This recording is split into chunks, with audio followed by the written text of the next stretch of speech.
Welcome to the Victimology Report.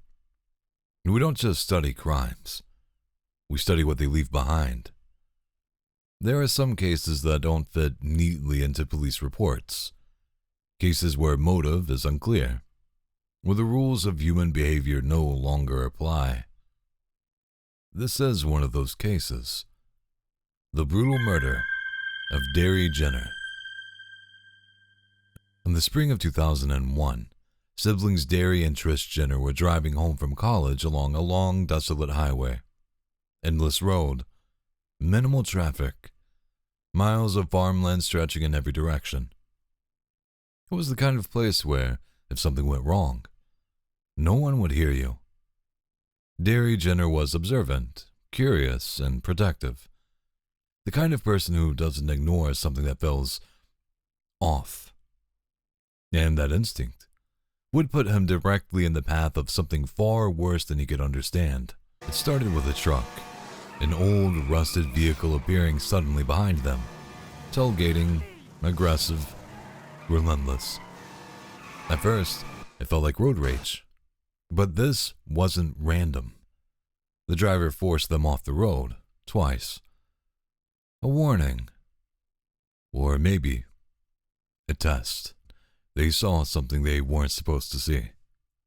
Near an abandoned structure, the driver was dumping what appeared to be bodies, hidden, discarded. Most people would leave. Darry Jenner didn't. He went back. That decision changes everything.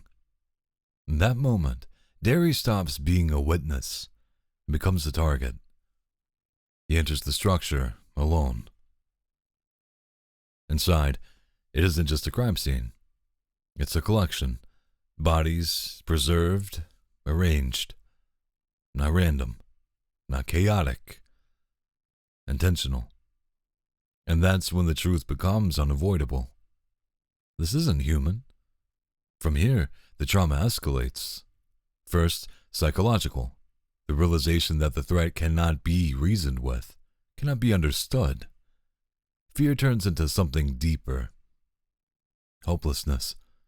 Because this isn't just pursuit. It's selection.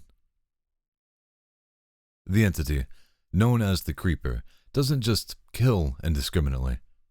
It takes what it needs, specific parts, specific functions, and once it chooses, there is no escape. Darry Jenner is chosen, not at random, but for a reason.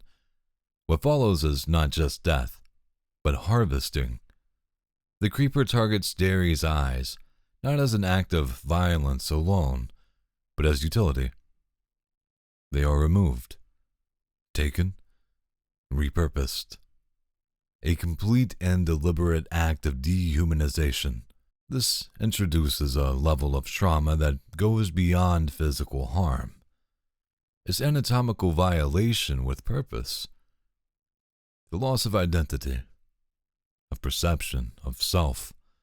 Darry is no longer seen as a person, only as a resource, and in that moment, his fate is sealed. Because with this kind of predator, survival isn't determined by strength or choices, but by whether you are needed. Darry Jenner is not simply killed.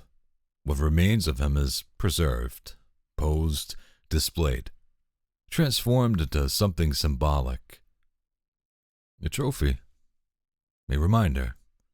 For Trish Jenner, the one who survives, the trauma doesn't end. Survivor's guilt lingers. The question that never leaves.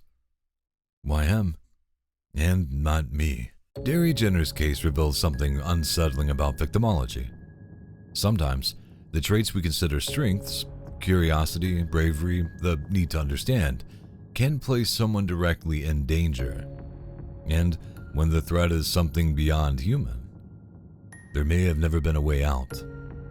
Some things don't just take lives, they take pieces. Thanks for watching episode 7 of the Victimology Report. Make sure to like, share, and subscribe for more content. Stay safe out there, and don't become the next victim. Where'd you get those creepers? Oh, those weepers. How they hypnotize. Knock me out. Where'd you get those eyes? Where'd you get them? Won't you put me wise? Don't you jive me. Pay to advertise. Tell them about it. Where did you get those eyes?